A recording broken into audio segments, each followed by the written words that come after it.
A'udzubillahi minasyaitonirrajim. Bismillahirrahmanirrahim. Assalamualaikum warahmatullahi taala wabarakatuh. Innal hamdalillah nahmaduhu wa nasta'inu wa nastaghfiruh wa natubu ilaih wa natawakkalu alaih. Asyhadu an la ilaha illallah wa asyhadu abduhu wa rasuluh. Allahumma salli ala sayyidina Muhammad al-Fatihi lima ughliq wal khatim lima sabaq. Nasiril haqqi bil haqq wal hadi ila siratikal mustaqim. Sallallahu ala alihi wa sahbihi haqqa qadrihi wa miqdaril azim. Qala rabbi shrah li sadri wa yassir li amri wa hlul 'uqdatam min lisani yafqahu qawli. Amma ba'd. Yang saya hormati lagi saya kasihi tuan-tuan imam, seluruh ahli jawatankuasa masjid, pegawai yang bertugas, hadirin hadirat, mukminin dan juga mukminat yang dikasihi lagi dirahmati oleh Allah Subhanahu wa taala. Moga-moga kita semua dalam keadaan sihat. Sihat iman kita insya-Allah, sihat roh jasmani kita insya-Allah, sihat rohani kita insya-Allah. Karena itu baginda Nabi kita sallallahu alaihi wa alihi wasallam, apabila baginda ditanya tentang keadaan baginda, kalau pada hari itu baginda tenang, baginda rasa bahagia, baginda akan menyebut alhamdulillah bi ni'matihi tatimmus salihat. Itu menunjukkan kalau Nabi kita sallallahu alaihi wa alihi wasallam tenang pada hari tersebut, bahagia pada hari tersebut, tidak ada apa-apa masalah yang berlaku. Tapi kalau sekiranya sesuatu yang berlaku, perkara yang menyebabkan baginda Nabi kita sallallahu alaihi wa alihi wasallam berasa tidak senang, tetap juga baginda Nabi kita sallallahu alaihi wasallam menyebut alhamdulillah. Baginda menyebut alhamdulillah ala kulli syai', alhamdulillah ala kulli hal. Itu ucapan baginda Nabi kita sallallahu alaihi wa alihi wasallam ketika mana dalam keadaan sesuatu benda yang menimpa baginda, tetap juga baginda akan menyebut alhamdulillah, masih lagi puji kepada Allah Subhanahu wa taala. Maka marilah sama-sama kita mengucapkan alhamdulillah atas nikmat iman, atas nikmat Islam yang masih Allah Subhanahu wa taala berikan kepada kita, atas nikmat keamanan yang mana Allah Subhanahu wa taala berikan kepada kita. Hadirin mukminin yang dirahmati Allah Subhanahu wa taala. Hari ini dalam tempoh PKP cukup 14 hari ataupun 2 minggu, kita sedang diuji oleh Allah Subhanahu wa taala. Maka ujian yang mana Allah Subhanahu wa taala berikan ini bukan saja-saja yang Allah ingin berikan kepada kita, tetapi ketahuilah bahawasanya ujian, musibah yang Allah Subhanahu wa taala turunkan kepada kita semua ini adalah agar kita semua ini kembali kepada Allah Subhanahu wa taala. Allah begitu sayang kepada hamba-Nya. Allah minta agar kita ini yang mengaku sebagai hamba Allah, sama-samalah kita kembali kepada Allah Subhanahu wa taala. Sungguh kita banyak lalai dengan Allah Subhanahu wa taala. Sungguh kita banyak dosa dengan Allah Subhanahu wa taala. Al-Imam Syekh Sya'rawi rahimahullahu taala pernah menyebutkan dalam satu ucapannya yang sangat indah. Beliau menyebutkan bahawasanya sesungguhnya hamba Allah itu selalu lalai dengan Tuhannya. Lalai hamba tersebut sehingga hamba itu melupakan Allah Subhanahu wa taala. Benar. Ucapan ini sungguh benar. Kita hamba Allah, tapi kita banyak lalai dengan Allah Subhanahu wa taala. Benar. Kita hamba Allah, tapi kadang-kadang bahkan kebanyakan waktu kita, na'udzubillahi min zalik, kita banyak melupakan Allah Subhanahu wa taala. Beliau menyambungkan lagi, maka Allah Subhanahu wa taala sangat merindui mereka, lalu mengutuskan wabak kepada kekasihnya, agar dengan wabak ataupun musibah itu seseorang hamba itu agar dapat mengingati Allah Subhanahu wa taala kembali. Lalu berputiklah cinta seorang hamba itu kepada Allah Subhanahu wa taala, maka Allah pula mengasihinya. Allahu akbar, masya-Allah. Hadirin rahmati Allah taala, Allah berikan ujian kepada kita ini supaya kita ini sebagai hamba berputik cinta di dalam jiwa kita. Maka ketika itu Allah Subhanahu wa taala akan membalas cintanya kepada kita. Kalau seorang hamba ini, Masya Allah, sayang kepada Allah, Allahu Akbar, cinta kepada Allah, Masya Allah. Tapi kalau yang luar biasa lagi, Allah itu sayang kepada hambanya, Allah cinta kepada hambanya. Moga-moga kita semua termasuk di kalangan hamba-hamba yang mencintai Allah Subhanahu wa taala, dan Allah juga mencintai kita. Kemudian kata Syekh Syarawi rahimahullahu taala lagi menyebutkan, maka apabila kasih sayang itu saling berputik di antara hamba dan juga Allah Subhanahu wa taala, maka dengan itu diangkatlah bala dan diberikan rezeki yang baik. Hadirin mukminin yang dirahmati Allah Subhanahu wa taala, kita kena ingat sesungguhnya musibah, ujian yang Allah taala berikan ini tanda Allah sayang kepada orang-orang beriman. Allah nak kita kembali ingat kepada Allah Subhanahu wa taala. Allah nak agar kita semua ini cinta kepada Allah dan juga Rasulnya. Dalam ingatan sejarah, kita lihat bagaimana dalam sejarah Islam, bagaimana satu penyakit ta'un yang telah melanda sejarah Islam satu ketika dahulu. Ta'un tersebut digelar sebagai ta'un awamas pada zaman Sayyidina Umar Al-Khattab radhiyallahu taala anhu, yang mana ta'un tersebut berlaku di Syam, yang mana ketika tersebut Syam telah dipimpin oleh seorang gubernur yang sangat hebat, yang mana baginda Nabi kita sallallahu alaihi wa alihi wasallam menggelarkannya sebagai amin hadhil ummah, orang yang paling beramanah di kalangan ummah ini, iaitu Sayyidina Abdullah bin Al-Jarrah radhiyallahu taala anhu. Maka tahun tersebut, ta'un awamas pada tahun tersebut telah mengorbankan kira-kira 25,000 orang. Allahu Akbar.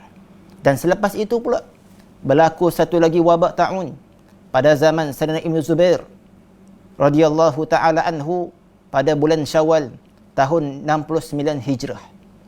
Dan ta'un pada zaman tersebut dinamakan ta'un Al-Jarif. Dan ta'un ini telah mengorbankan selama 3 hari. Setiap hari telah mengorbankan 70,000 orang. Allahu Akbar. Satu persatu ujian, musibah yang Allah Subhanahu wa taala berikan kepada hamba-hambanya. Allah nak menguji keimanan. Pada tahun yang dinamakan sebagai ta'un Al-Jarif itu telah mengorbankan 83 orang anak Sayyidina Anas bin Malik radhiyallahu taala anhu, yang mana di antara doa yang Nabi sebutkan kepadanya, baginda Nabi sallallahu alaihi wasallam mendoakan agar Sayyidina Anas bin Malik mempunyai anak yang ramai, dan diriwayatkan bahawasanya anak Sayyidina Anas bin Malik radhiyallahu taala anhu berjumlah 120 orang. 83 orang pada tahun yang dinamakan Ta'un Al-Jarif telah terkorban pada waktu tersebut. Adakah ini semua tanda saja-saja sengaja Allah Subhanahu wa taala berikan musibah sejak zaman dahulu kala sejarah Islam yang lampau sampailah kita pada hari ini? Adakah sengaja Allah Subhanahu wa taala memberikan ujian kepada kita? Tidak. Melainkan ujian tersebut adalah sebagai tanda Allah Subhanahu wa taala sayang kepada kita semua. Sebagai Allah taala nak memperingatkan kita, kembalilah kepada Allah Subhanahu wa taala. Maka yang pertama, apabila kita mengetahui bahawasanya ujian ini tanda Allah sayang kepada kita, maka jangan jadi sebagai hamba yang lalai daripada Allah Subhanahu wa taala. Jangan jadi hamba yang suka leka dengan Allah Subhanahu wa taala. Ini tanda Allah Subhanahu wa taala sayang kepada kita. Tanda Allah sayang itulah Allah Subhanahu wa taala memberikan ujian, musibah kepada kita. Hadirin mukminin yang dirahmati lagi dikasihi oleh Allah Subhanahu wa taala. Karena itu para ulama menyebut dunia ini digelar sebagai al-makanul musibah, tempat diturunkan musibah, tempat diberikan ujian, khususnya kepada orang-orang yang beriman. Maka marilah sama-sama kita tepuk dada. Kita tanya iman kita. Bagaimanakah iman kita sewaktu musibah ini melanda kita? Bagaimanakah kehidupan seharian kita? Adakah semakin banyak kita diuji oleh Allah Subhanahu wa taala, semakin dekat hubungan kita dengan Allah Subhanahu wa taala? Adakah semakin banyak kita diuji dengan Allah daripada Allah Subhanahu wa taala, kita semakin jauh dari Allah Subhanahu wa taala. Karena itu hidup ini merupakan ujian. Dalam surah Al-Mulk selalu kita baca pada setiap malam, Allah Subhanahu wa taala menyebutkan allazi khalaqal mauta wal haya liyabluwakum ayyukum ahsanu amala. Allah taala menyebutkan kami menciptakan kematian dan juga kami menciptakan kehidupan. Makna tersirat yang lainnya, kami menciptakan kedukaan, kami juga menciptakan kebahagiaan. Untuk apa? Untuk Allah Subhanahu wa taala menguji hamba-hambanya, di manakah, siapakah yang paling terbaik amalan di sisi Allah Subhanahu wa taala. Mari kita muhasabah hadirin hadirat yang dirahmati Allah Subhanahu wa taala. Moga-moga ujian yang mana Allah taala berikan kepada kita ini menambahkan iman kita, dapat mendekatkan diri kita kepada Allah Subhanahu wa taala. Maka tugas kita, seperti mana para ulama menyarankan kepada kita, apabila tibanya virus ataupun wabak sebegini, maka apakah tugas kita? Maka ulama membahagikan bahawasanya tugas kita ini terdapat dua. Pertama, tugas secara zahirnya. Bagaimana? Secara zahirnya kita menghadapi ujian, kita menghadapi musibah ini dengan penuh kesabaran. Ya Allah. Bagaimana kita nak sabar? Adakah sabar sebut sahaja? Tidak. Sabar itu diusahakan melalui ikhtiar kita. Usahakan dengan kita menjaga diri kita. Usahakan dengan kita menjaga kebersihan diri kita. Usahakan diri kita sepanjang tempoh PKP ini yang esok bermula tempoh yang kedua. Jagalah semua perintah daripada pemerintah kita ini yang akan berlangsung pula selama dua minggu lagi, insya-Allah. Ini yang pertama. Kita menghadapi ujian ini dengan penuh sabar, insya-Allah. Dan begitulah Allah Subhanahu wa taala ceritakan dalam Quran. Kelebihan orang-orang yang sabar, anugerah orang-orang yang sabar, wabashshirus sabirin. Berbahagialah orang-orang yang sabar. Pertama, hadirin rahmati Allah Subhanahu wa taala. Kata para ulama, kita menghadapi ujian, kita menghadapi musibah ini dengan penuh kesabaran. Dan Allah Subhanahu wa taala berpesan kepada kita, wala tulqu biaidikum ila tahlukah. Jangan sama sekali kamu mencampakkan diri kamu ke lembah kebinasaan. Maka ikutlah perintah ulil amri kita ini. Moga-moga dengan perintah ini kita dapat bersabar supaya kita dapat menghentikan jangkitan wabak COVID-19 ini, insya-Allah. Pertama, sabar dengan ujian yang kita hadapi ini, insya-Allah. Kedua, ini secara zahirnya. Kedua, kata para ulama, apa yang perlu kita buat? Yang kedua ialah secara batinnya. Secara batinnya ialah marilah sama-sama kita semua ini kembali kepada Allah Subhanahu wa taala. Inilah sifat orang-orang beriman yang mana Allah Subhanahu wa taala rakamkan dalam Al-Quran. Alladzina idza asabatuhum musibah qalu inna lillahi wa inna ilaihi raji'un. Di antara sifat-sifat orang beriman, apabila mereka ini ditimpa musibah, ditimpa ujian, mereka menyebut inna lillahi, kami datang daripada Allah, wa inna ilaihi raji'un, kepada Allah jugalah kami akan kembali. Maka di sini para ulama mengajarkan kita bahawasanya ini cara yang kedua kita menghadapi virus ini, dengan membawa diri kita, membawa keluarga kita ini untuk sama-sama kembali kepada Allah Subhanahu wa taala. Jagalah hubungan dengan Allah Subhanahu wa taala. Jagalah solat kita bagaimana Al-Quran seharian kita. Jaga semua tersebut, insya-Allah.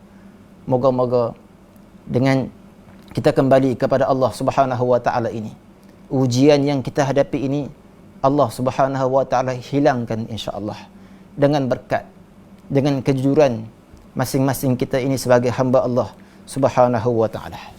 Hadirin hadirat yang dirahmati Allah Subhanahu wa taala. Musibah ini, ujian ini, jangan kita sangka bahawasanya Allah ingin menzalimi kita. Tidak sama sekali. Allah Subhanahu wa taala tidak pernah menzalimi hamba-hambanya. Tidak pernah sama sekali. Tapi kita kena ingat bahawasanya ujian ini, musibah ini yang berlaku adalah disebabkan manusia itu sendiri. Mereka lah yang telah menzalimi diri mereka. Disebabkan itulah Allah Subhanahu wa taala turunkan musibah ini supaya manusia ini kembali ingat kepada Allah Subhanahu wa taala. Dan perkara ini Allah Subhanahu wa taala rakamkan dalam surah Yunus ayat 44 bahawasanya Allah Subhanahu wa taala menyebut innallaha la yadhlimun nasa syai'a. Sesungguhnya Allah Subhanahu wa taala tidak pernah menzalimi sesuatu pun sedikit pun kepada manusia. Walakinnan nasa anfusahum yadhlimun. Akan tetapi manusia itu sendirilah yang menzalimi diri mereka. Agak menyedihkan pada hari ini apabila kita membaca satu berita, satu laporan daripada Pornhub.com mengatakan dalam tempoh virus ini menyerang bumi Malaysia mencatatkan 84%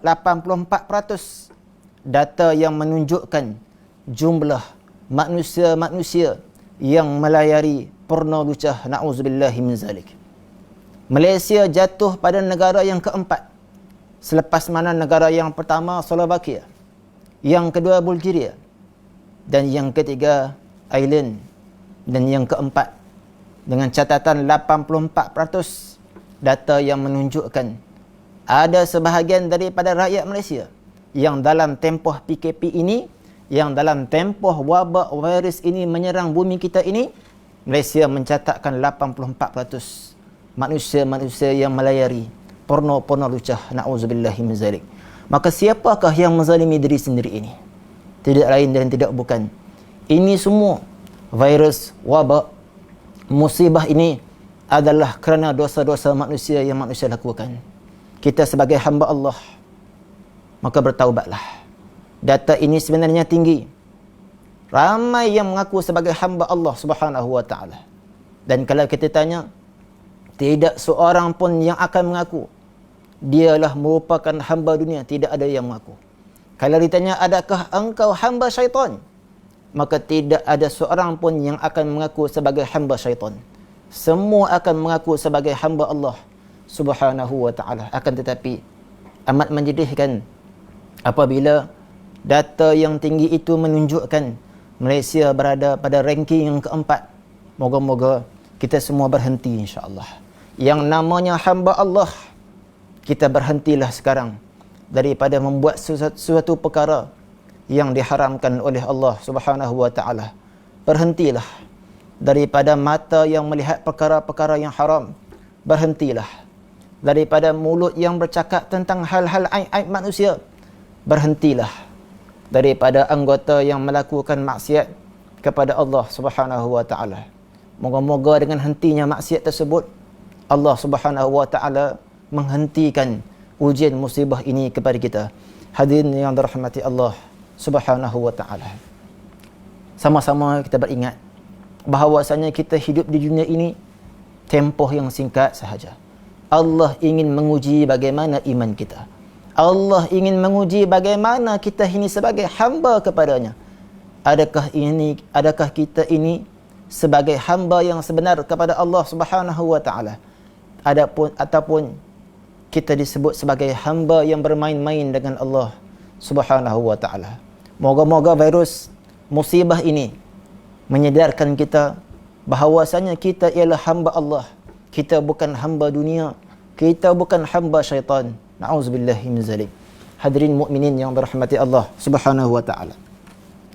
Para ulama menyebutkan musibah ini jika diturunkan oleh Allah Subhanahu wa taala, maka musibah ini tidak lagi memilih sesiapa.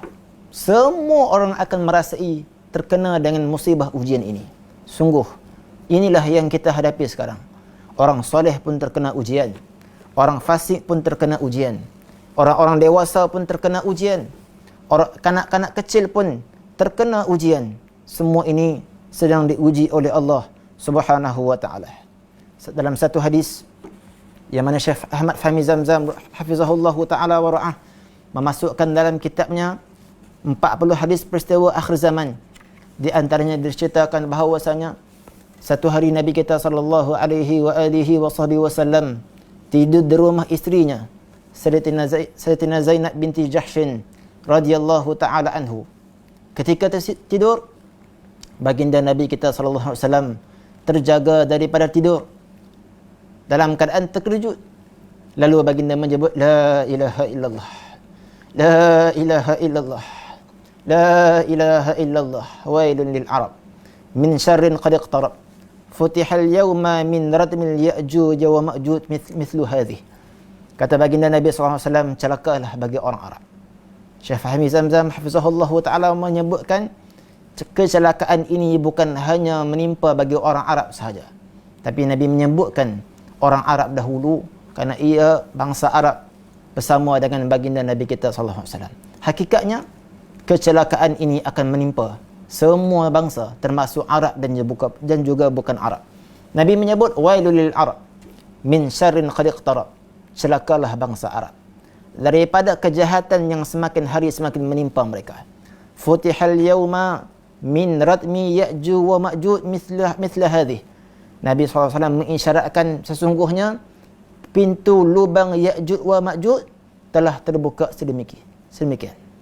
Ini pada zaman Nabi kita SAW 1400 tahun yang lalu. Bagaimana pada hari ini? Nabi mengisyaratkan demikian. Kemudian kata Sayyidina Zainab binti Jahshin, faqultu ya Rasulullah, anuhlikuna wa fina as-salihin, anuhlikuna wa fina as-salihun. Ya Rasulullah, adakah kita semua akan dihancurkan sedangkan masih lagi ada orang-orang soleh di kalangan kita ini? Kata baginda Nabi sallallahu alaihi wasallam, "Na'am, idza kathura al-khabas." Ya, kesemuanya akan dihancurkan sekiranya kejahatan ataupun maksiat semakin hari semakin banyak, semakin hari semakin bermahajarillah. Hadirin rahmati Allah Subhanahu wa taala. Musibah ini, ujian ini adalah disebabkan dosa-dosa manusia. Dan dosa ini, musibah ini kalau berlaku akan mengena kepada semua orang. Sungguh tuan-tuan. Orang soleh kena. Yang rindu kepada masjid tidak dapat menghadiri untuk solat berjemaah ke masjid. Yang rindu untuk datang pengajian, ya Allah Rabbi, tidak dapat hadir ke masjid, ke pengajian untuk mengikuti pengajian. Anak-anak juga rindu untuk pergi ke sekolah. Ini semua apabila musibah ini turun, semua orang akan merasainya. Hadirin rahmati Allah Subhanahu wa taala. Maka di sebalik ujian, musibah yang mana Allah Subhanahu wa taala berikan kepada kita ini, maka para ulama menyebut likulli mihnatin minhah.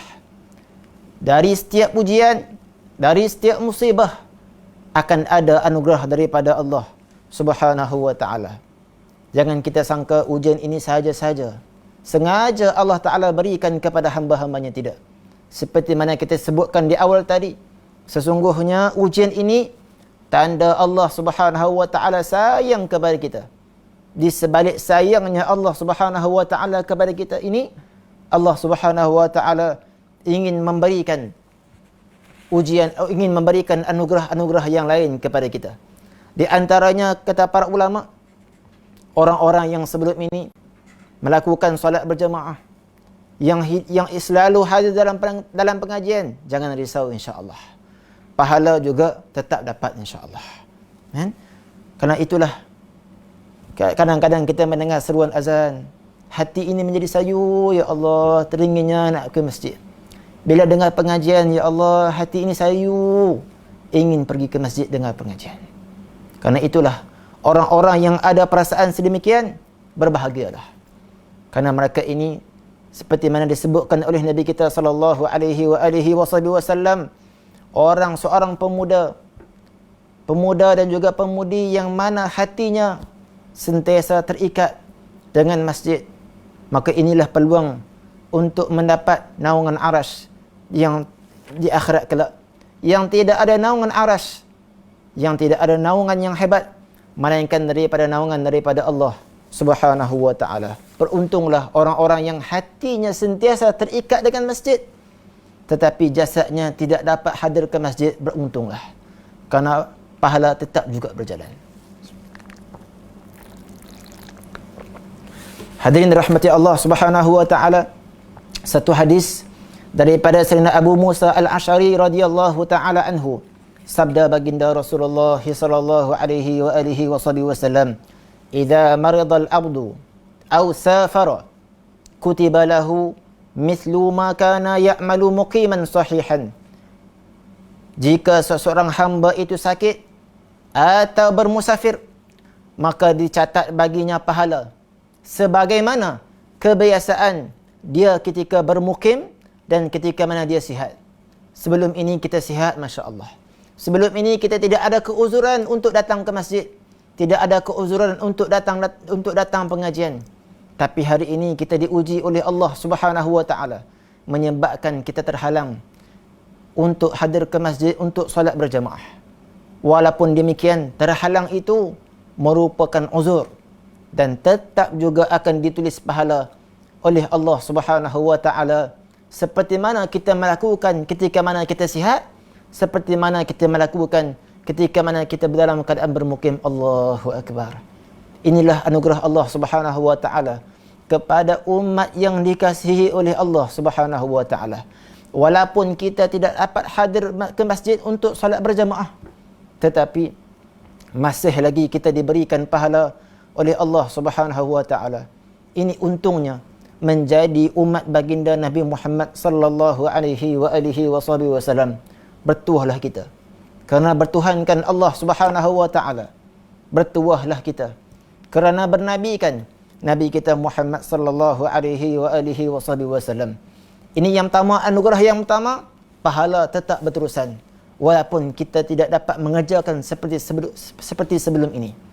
Kalau kita lihat lagi, ada anugerah yang lebih besar yang mana Allah Ta'ala ingin berikan kepada kita ini, iaitu anugerah seumpama pahala syahid, yang mana hadis ini selalu kita dengar. Dan pahala syahid ini adalah mengikut syarat-syarat yang telah disebutkan oleh baginda Nabi sallallahu alaihi wasallam dalam hadis baginda yang mulia. Mari sama-sama kita ikut apa saranan baginda Nabi kita sallallahu alaihi wasallam ketika mana menghadapi ujian ataupun musibah ini. Sabda Nabi kita sallallahu alaihi wa alihi wasallam, "Falaysa min rajulin yaqa'u at-ta'una fayamkusu fi baitihi sabiran muhtasiban ya'lamu annahu la yusibuhu illa ma kataballahu lahu illa kana lahu mithlu ajri syahidin." Hadis ini diriwayatkan oleh Al-Imam Bukhari rahimahullahu ta'ala dan juga Imam Ahmad rahimahullahu ta'ala serta Al-Imam Nawawi juga memasukkan hadis ini di dalam kitab beliau yang mulia Riyadhus Shalihin. Kata baginda Nabi sallallahu alaihi wasallam, berdasarkan hadis ini kita perlu mengambil sebab dan hati kita ini bergantung kepada Allah Subhanahu wa taala. Kata Nabi kita sallallahu alaihi wasallam, mana-mana seseorang yang terkena wabak taun dan virus ini, COVID-19 ini juga seumpama seperti mana wabak taun. Kata Nabi sallallahu alaihi wasallam, barang siapa yang diuji dengan wabak seperti mana taun ini, yang pertama kita mengambil sebab, fayamkusu fi baitihi, dia duduk di rumah, stay at home. Maka inilah yang diperintahkan kepada kita semua, duduk di rumah, jangan keluar daripada rumah. Duduk di rumah, hadirin rahmati Allah Subhanahu wa taala. Ya Allah, ini juga satu ujian sebenarnya. Kadang-kadang kita boring, kadang-kadang kita bosan, ada sahaja alasan nak keluar. Kadang-kadang kita baca berita, ya Allah, ada yang keluar ditahan oleh polis. Polis tanya nak ke mana? Beliau menjawab, nak hantar resepi kepada kawan-kawan, nak hantar resepi masakan kepada kawan-kawan. Ya Allahu Rabbi, itu semua modal nak keluar daripada rumah, sedangkan arahan untuk kita duduk di rumah. Ada orang di rumah, ya Allahu Rabbi, macam-macam. Ada yang isi dengan ibadah, ada yang isi dengan amal soleh, ada yang isi di rumahnya dengan hanya menghabiskan data-data internet, melihat perkara-perkara yang tidak sepatutnya. Moga-moga itu bukan kita. Syarat pertama di sini baginda Nabi SAW sebut, apabila kita diuji virus musibah seperti mana wabak taun, maka staylah di rumah kita, duduk dah di rumah kita. Ini syarat yang pertama. Syarat yang kedua Nabi sebut sabiran, duduk di rumah hendaklah dalam keadaan sabar. Jangan banyak mengeluh. Jangan banyak mengatakan kecewanya, ya Allah, tensionnya, ya Allah, sabar, insya-Allah. Ini syarat yang kedua. Syarat yang ketiga, muhtasiban.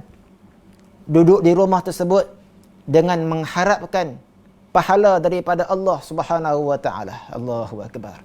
Maka di sini seolah-olah Nabi pesan, walaupun kamu duduk di rumah dalam keadaan sabar, maka buatlah perkara-perkara yang mendatangkan pahala untuk kalian.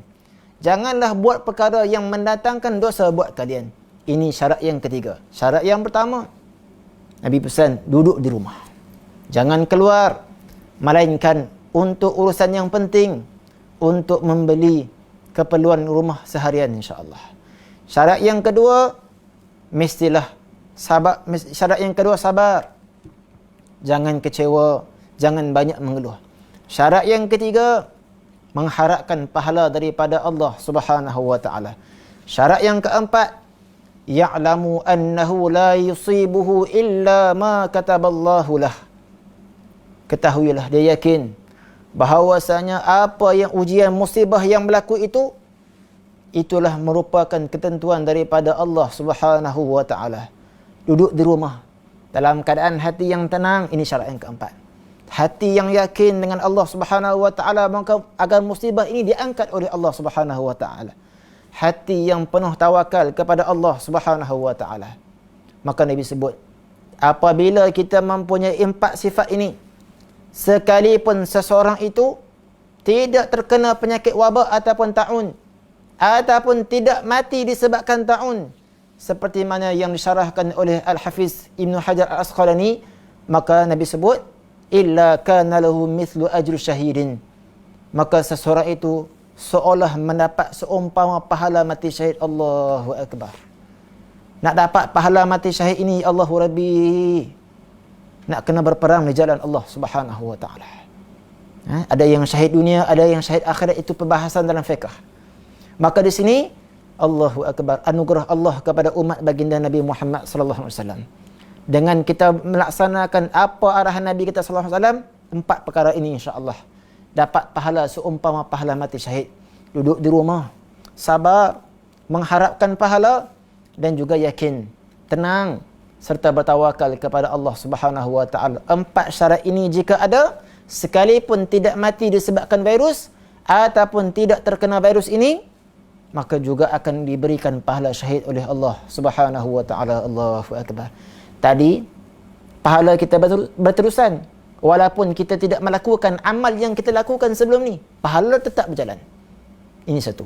Yang kedua, kita juga memperolehi pahala seperti mana pahala orang mati syahid. Allahu akbar. Anugerah Allah kepada umat Nabi Muhammad SAW ini cukup besar. Kalau kita lihat lagi dalam satu hadis yang lain, musibah ujian yang berlaku ini ialah Allah nak supaya kita ini menjadi baik.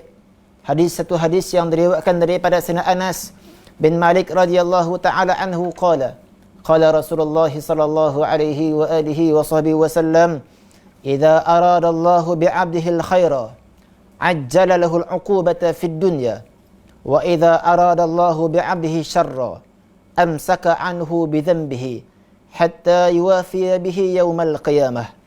Daripada Sayyidina Anas bin Malik radhiyallahu taala anhu, sabda baginda Rasulullah sallallahu alaihi wa alihi wasallam, apabila Allah Subhanahu wa taala menginginkan kebaikan kepada hamba-Nya, Allah akan segera memberikan hukuman kepada hamba-hambanya di dunia. Dan moga-moga inilah bentuk hukuman Allah Subhanahu wa taala di dunia ini disebabkan dosa yang kita lakukan. Kita berhenti untuk menjawab azan seketika insya-Allah. Karena ramai yang masih lagi merindui untuk mendengar azan ini insya-Allah.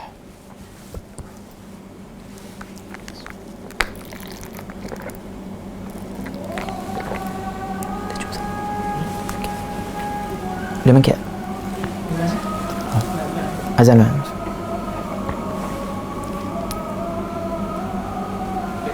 Teruskan. Boleh. Teruskan. Baik. Daripada Sayyidina Anas bin Malik radhiyallahu taala anhu, sabda baginda Rasulullah sallallahu alaihi wasallam, apabila Allah menginginkan kebaikan kepada hamba-hambanya, Allah akan segerakan hukuman untuknya di dunia. Masya Allah. Moga-moga musibah virus ini adalah sebagai tanda hukuman daripada Allah Subhanahu wa taala disebabkan dosa-dosa manusia yang kita lakukan. Maka Allah segerakan memberikan hukuman ini di dunia. Ini tanda Allah inginkan kebaikan kepada seorang hamba tersebut. Moga-moga kita termasuk di kalangan hamba Allah yang mana Allah inginkan untuk kita sentiasa melakukan kebaikan di sisi Allah Subhanahu wa taala. Kemudian Nabi kita SAW menyambungkan satu hadis lagi, menyambungkan hadis tersebut, dan apabila Allah menginginkan keburukan kepada hambanya, Allah akan menahan azab baginya akibat dosa yang dilakukan di dunia, sehingga Allah Subhanahu wa taala membalas pada hari kiamat kelak. Allahu akbar. Ini tanda Allah Subhanahu wa taala sayang kepada kita. Allah memberikan hukuman itu di dunia lagi. Moga-moga kita menjadi hamba yang kasih kepada Allah dan juga Allah kasih kepada kita, insya-Allah. Hadirin yang dirahmati Allah Subhanahu wa taala. Kalau kita lihat dalam tempoh ujian musibah ini pun masih lagi kita diberikan anugerah pahala syahid, dihapuskan dosa-dosa kita oleh Allah Subhanahu wa taala. Allah ingin kita menjadi seorang hamba yang baik, ya Allah. Likulli mihnatin minhah. Dalam setiap ujian, dalam setiap musibah, adanya anugerah daripada Allah Subhanahu wa taala. Hadirin mukminin yang dirahmati Allah Subhanahu wa taala. Kita sangat risau kepada mereka-mereka yang masih lagi, dan termasuk ini juga saya pesan untuk diri saya. Stoplah daripada melakukan maksiat kepada Allah Subhanahu wa taala. Berkata Sayyidina Nu'man bin Bashir radhiyallahu taala anhu, kehancuran, segala kehancuran ialah engkau masih melakukan maksiat ketika mana bala dan juga wabak masih berlaku. Ini kata Sayyidina Nu'man bin Bashir, kehancuran demi kehancuran ialah engkau masih melakukan dosa kepada Allah Ta'ala, sedangkan waktu sekarang Allah Ta'ala turunkan ujian musibah bala kepada kamu. Hadirin dirahmati Allah Subhanahu wa taala. Jangan kita menjadi umat yang lalai. Jangan kita jadi hamba Allah yang lalai dengan Allah Subhanahu wa taala. Allah Subhanahu wa taala menyatakan dalam surah Al-A'raf ayat 179, A'udzubillahi minasyaitonir rajim. Walaqad dzara'na li jahannama katsiran minal jinni wal ins lahum qulubun la yafqahuna biha walahum a'yunun la yubsiruna biha walahum adhanun la yasma'una biha ulaika kal an'am bal hum adall ulaika humul ghafilun. Dalam ayat surah Al-A'raf ayat 179 ini Allah Subhanahu wa taala merakamkan bagaimana ciri-ciri orang-orang yang lalai daripada Allah Subhanahu wa taala sehingga mereka dihumbankan ke dalam api neraka Allah Subhanahu wa taala. Na'udzubillahi min zalik. Dan Allah Subhanahu wa taala menyebut, dan sesungguhnya kami telah mencampakkan sebahagian besar golongan ini, bukan sedikit, dan rahmat Allah Subhanahu wa taala. Siapa golongan ini? Mereka daripada golongan jin dan juga golongan manusia. Bilangan mereka bukan sedikit.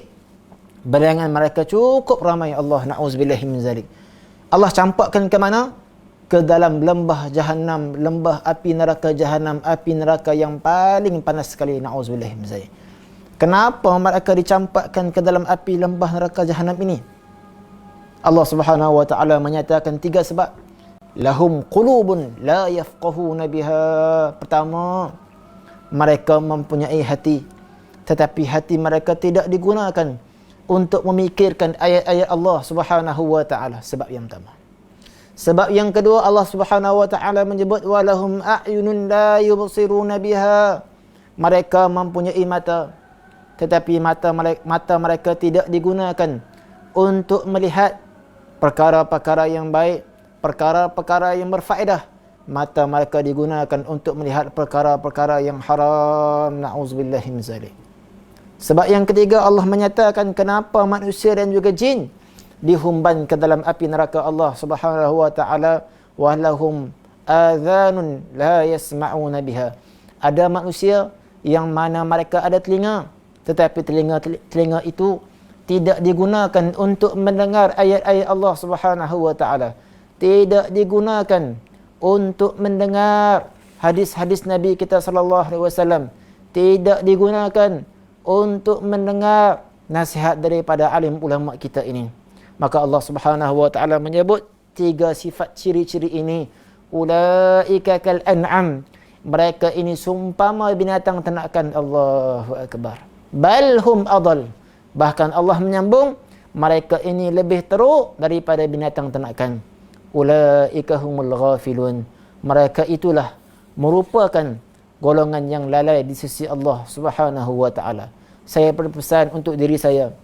Saya berpesan untuk hadirin hadirat sebab umat Nabi Muhammad sallallahu alaihi wasallam. Wahai diri, wahai yang mengaku sebagai hamba Allah, janganlah kita menjadi hamba Allah yang lalai di sisi Allah Subhanahu wa taala. Jadilah muslim yang benar-benar beriman kepada Allah Subhanahu wa taala. Stopkanlah segala maksiat. Moga-moga Allah taala menghentikan musibah ini. Kata para ulama, al-muslim dzakir al-muslim dzakirullah ma lam ya'sillah. Orang Islam itu dikira dalam keadaan berzikir, dikira dalam keadaan mengingati Allah Subhanahu wa taala ma lam ya'sillah, selagi mana hidupnya tidak digunakan untuk melakukan maksiat kepada Allah Subhanahu wa taala. Hadirin rahmati Allah Subhanahu wa taala, saya mengajak diri saya. Saya mengajak seluruh mukminin dan juga mukminat, seluruh hamba-hamba Allah yang mulia untuk sama-sama kita kembali kepada Allah Subhanahu wa taala. Marilah sama-sama kita membina satu suasana yang baik agar suasana ini, dengan suasana yang baik inilah Allah Subhanahu wa taala turunkan rahmat. Allah Subhanahu wa taala menghentikan, mengangkat segala musibah wabak yang ada pada hari ini ya Allah. Kerana satu bi'ah suasana yang baik amat penting dalam kehidupan manusia ini. Dengan musibah yang baik, dengan suasana yang baik, Allah Ta'ala akan memberikan pertolongan kepada kita. Dengan suasana yang buruk, seseorang itu juga akan terkesan dengan keadaan tersebut. Syekh Daud Al-Fatani rahimahullahu ta'ala menyebutkan di akhir kitabnya, kitab Munyatul Musalli, bagaimana pentingnya kita membina suasana yang baik agar masyarakat semua menjadi baik, agar mencurah-curah rahmat Allah Subhanahu wa taala turun kepada kita, agar kita semua diselamatkan daripada bala musibah daripada Allah Subhanahu wa taala. Syekh Daud Al-Fatani rahimahullah taala menyebutkan di akhir kitabnya Munyatul Musalli bagaimana pentingnya suasana yang baik, pentingnya suasana ini. Diceritakan bahawasanya satu zaman, pada zaman seorang raja namanya zaman Abdul Malik. Raja ini suka makan yang mewah-mewah, suka makan yang mahal-mahal. Maka menyebabkan rakyatnya juga terikut-ikut untuk makan yang mahal-mahal, untuk hidup bermewah-mewah. Sesiapa yang hidup sederhana, sesiapa yang hidup fakir miskin, sesiapa yang hidup dalam keadaan makannya biasa-biasa saja, maka orang tersebut akan diperli, orang tersebut akan diperlekehkan. Itu zaman Sulaiman Abdul Malik, kerana suasananya demikian. Hidup dalam keadaan mewah, makan semua yang sedap-sedap. Kalau kita lihat pula pada zaman Sulaiman Abdul Malik. Sulaiman Abdul Malik seorang raja yang suka buat dekor rumah, yang suka buat landscape rumah.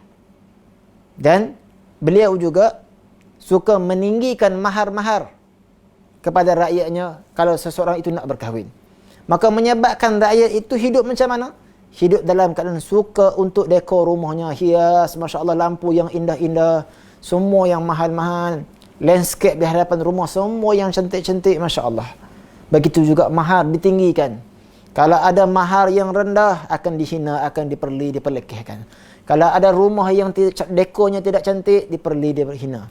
Kalau ada rumah yang landscape-nya tak cantik dan sebagainya, dihina dan sebagainya. Maka rakyat terbina dengan suasana sedemikian. Pada zaman pula, kalau kita lihat zaman Hajjaj Yusuf As-Saqafi, Masya Allah, ini dahsyat lagi. Beliau dikatakan setiap hari akan membunuh. Maka rakyat-rakyatnya akan tertanya, siapa yang kena sula semalam? Siapa yang kena bunuh semalam? Siapa yang melakukan jenayah semalam? Maka ini menyebabkan suasana rakyat tersebut menjadi demikian. Bertanya tentang siapa yang bunuh, apa jenayah yang dilakukan, siapa yang kena bunuh dan sebagainya. Maka rakyat tidak berubah menjadi baik. Kalau kita lihat pula zaman Sayyidina Umar Abdul Aziz radhiyallahu taala anhu, masya-Allah, bagaimana dia membina suasana yang baik agar masyarakat ketika tersebut berubah menjadi baik. Zaman Sayyidina Umar Abdul Aziz, beliau itu suka membaca Al-Quran Al-Karim. Maka bila mana paginya esok, beliau akan bertanya kepada rakyatnya. Bila bertemu dengan rakyat, bertanya, semalam berapa banyakkah jumlah juzuk yang kamu baca Al-Quran? Beliau suka bersalawat kepada Nabi kita sallallahu alaihi wasallam. Maka bila mana jumpa dengan rakyat, beliau akan tanya, semalam berapa banyakkah jumlah selawat yang telah anda persembahkan kepada Nabi kita sallallahu alaihi wasallam? Beliau suka melakukan kebaikan. Jumpa rakyat, maka akan bertanya perkara demikian. Rakyat terkesan dengan suasana begitu. Maka menyebabkan rakyat apabila jumpa dengan rakyat yang lain akan bertanya, semalam berapa juzuk Al-Quran yang kamu telah baca? Semalam berapa jumlah selawat yang telah kamu panjatkan kepada Nabi kita sallallahu alaihi wasallam? Berapa banyak yang kamu telah sedekah? Adakah kamu telah bersedekah ini? Maka rakyat hidup dalam keadaan suasana yang harmoni. Rakyat hidup dalam keadaan suasana yang aman, masya-Allah. Hadirin hadirat yang dirahmati Allah Subhanahu wa taala, saya mengajak diri saya mengajak semua ibu-ibu, ayah-ayah, hadirin hadirat yang dirahmati Allah Subhanahu wa taala, untuk kita membina suasana yang baik untuk diri kita, membina suasana yang baik untuk keluarga kita, untuk kita membina suasana yang baik untuk masyarakat kita ini. Moga-moga dengan suasana yang baik, seseorang bertanya, adakah kamu telah berdoa kepada Allah hari ini untuk diangkat bala oleh Allah Subhanahu wa taala? Masing-masing kita tanya, adakah hari ini engkau telah berdoa kepada Allah agar wabak virus ini diangkat oleh Allah Subhanahu wa taala? Kita jumpa, kita tanya, adakah engkau telah membaca Al-Quran? Paling kurang kita lakukanlah perkara demikian untuk keluarga kita yang tersayang. Peringatkan mereka tentang bacaan Al-Quran. Peringatkan mereka tentang selawat kepada baginda Nabi sallallahu alaihi wasallam. Peringatkan diri kita dan juga mereka tentang hubungan kita dengan Allah Subhanahu wa taala, untuk kita memperbanyakkan istighfar kepada Allah Subhanahu wa taala. Al-Habib Umar bin Hafiz hafizahullah taala wa ra'ah menyebutkan, sesungguhnya musibah ini akan berakhir dengan doa. Musibah ini akan tertolak dengan banyaknya sedekah. Musibah ini akan tertolak dengan kita banyak istighfar dan juga banyak bersalawat kepada baginda Nabi kita sallallahu alaihi wasallam. Maka setiap orang masing-masing ambillah peranan ini untuk kita berdoa kepada Allah Subhanahu wa taala, moga-moga musibah virus COVID-19 ini segera diangkat oleh Allah Subhanahu wa taala.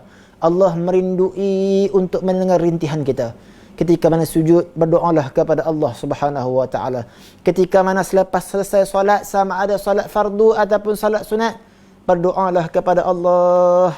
Jangan mengatakan sudah tidak ada harapan untuk kami berdoa kepada Allah. Kerana semakin hari kami mendapat berita virus ini semakin tersebar, jangan sebut demikian. Allah berpesan kepada kita, la taqnatu min rahmatillah. Jangan kamu kecewa dengan rahmat daripada Allah Subhanahu wa taala. Kita ikutlah ucapan-ucapan yang baik. Ketika mana dalam suasana yang getir, suasana dalam ujian yang melanda ini, ketika mana Nabi kita sallallahu alaihi wasallam bersama Sayyidina Abu Bakar As-Siddiq radhiyallahu taala anhu dalam gua, baginda Nabi kita sallallahu alaihi wasallam memberikan semangat kepada sahabat baginda yang tercinta Sayyidina Abu Bakar As-Siddiq radhiyallahu taala anhu, la tahzan innallaha ma'ana. Jangan takut, jangan sedih, sesungguhnya Allah Subhanahu wa taala bersama dengan kita. Maka jangan takut, insya-Allah kita ada Allah Subhanahu wa taala. Hadapilah musibah ini dengan sabar, dengan sama-sama kita kembali kepada Allah, dengan sama-sama kita berdoa kepada Allah Subhanahu wa taala, sama-sama kita bersatu, insya-Allah berdoa kepada Allah Subhanahu wa taala. Teringat guru saya pesan, orang Islam itu dikira bersatu selagi mana kita berada dalam ketaatan kepada Allah Subhanahu wa taala, walaupun kita berada berjauhan. Kita berada berjauhan, seorang di tempat dia masing-masing, tapi masing-masing melakukan ketaatan maka tetap juga kita dikira bersatu kepada Allah Subhanahu wa taala. Tetapi sekiranya kita berkumpul melakukan maksiat kepada Allah Subhanahu wa taala, walaupun namanya berkumpul sekali, kita tidak dikira bersatu kepada Allah Subhanahu wa taala. Kita tidak dikira bersatu. Maka marilah sama-sama kita bersatu menadah tangan kepada Allah Subhanahu wa taala dalam rintihan tahajud kita, dalam rintihan doa kita, dalam rintihan semayang kita. Ya Allah, berdoalah kepada Allah agar Allah Subhanahu wa taala segera mengangkat wabak ini, insya-Allah. Jika tidak mampu melakukan sedekah, jika tidak mampu untuk melakukan kebaikan-kebaikan yang lain, maka jangan tinggalkan untuk berdoa. Jangan tinggalkan untuk beristighfar, memohon ampun kepada Allah Subhanahu wa taala. Jangan tinggalkan untuk banyakkan bersalawat kepada Nabi kita sallallahu alaihi wasallam. Dalam berdoa, dalam bersalawat, dalam beristighfar, ketika membaca Al-Quran, ketika bersedekah, niatkan itu sebagai perkara-perkara yang dapat mengangkat musibah ini, wabak ini. Moga-moga Allah Subhanahu wa taala pelihara kita. Allah pelihara umat ini. Allah pelihara keluarga kita. Allah pelihara seluruh umat Islam. Allah Subhanahu wa taala pelihara seluruh negara-negara Islam.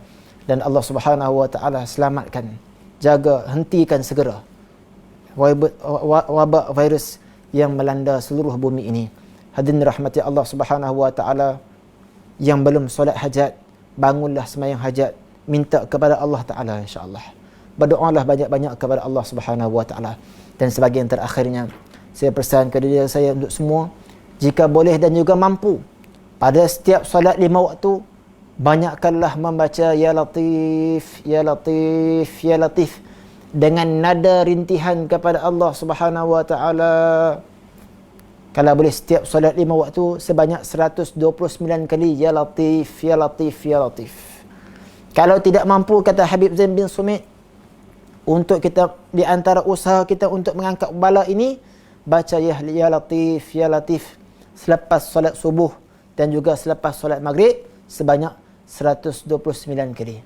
Ada yang buat lagu Ya Latif, Ya Latif, Ya Latif, Ya Latif, Ya Latif, Ya Latif, Ya Latif, Ya Latif, Ya Latif, Ya Latif, Ya Latif, Ya Latif. Ya Allah yang Maha Mengasihani, kasihanilah kami ya Allah. Angkatlah wabak ini ya Allah. Angkatlah musibah ini ya Allah. Sesungguhnya kami mengaku ya Allah, kami banyak lalai denganmu ya Allah. Kami banyak lupa kepadamu ya Allah. Kami banyak cuai terhadap syariatmu ya Allah. Kami banyak salah terhadapmu ya Allah. Kami banyak cuai melakukan adab terhadap junjungan mulia baginda Nabi Muhammad sallallahu alaihi wasallam ya Allah. Kami kurang beristighfar kepadamu ya Allah. Kami lalai dalam melakukan ibadah kepadamu ya Allah. Kami cuai dalam melakukan ibadah kepadamu ya Allah. Kami kurang berselawat kepada Nabi Muhammad sallallahu alaihi wasallam ya Allah. Ampunkan dosa-dosa kami ya Allah. Dosa ibu ayah kami ya Allah, dosa suami kami ya Allah, dosa isteri-isteri kami ya Allah, dosa anak-anak kami ya Allah, dosa seluruh orang muslimin muslimat, mukminin dan juga mukminat di masyariqil ardi wa magharibiha. Ya Allah, al-aman, al-aman, al-aman ya Allah. Sesungguhnya ya Allah, kami merindui untuk hadir ke rumahmu ya Allah, untuk hadir ke dalam pengajian majlis-majlis ilmu ya Allah.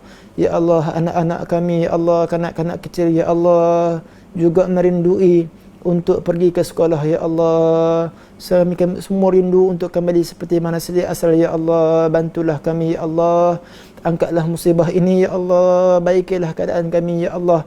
Moga-moga kami menjadi umat Nabi Muhammad SAW yang terbaik ya Allah. Moga-moga kami menjadi hamba-Mu yang terbaik ya Allah. Bimbinglah kami ya Allah. Pimpinlah kami ya Allah, agar kami semua Engkau redha ya Allah. Rabbana iftah bainana wa baina qawmina bil haqq wa anta khairul fatihin. Rabbana atina fid dunya hasanah wa fil akhirati hasanatan wa qina azaban nar. Sallallahu ala sayyidina Muhammadin wa ala alihi wa sahbihi wa baraka wa sallam.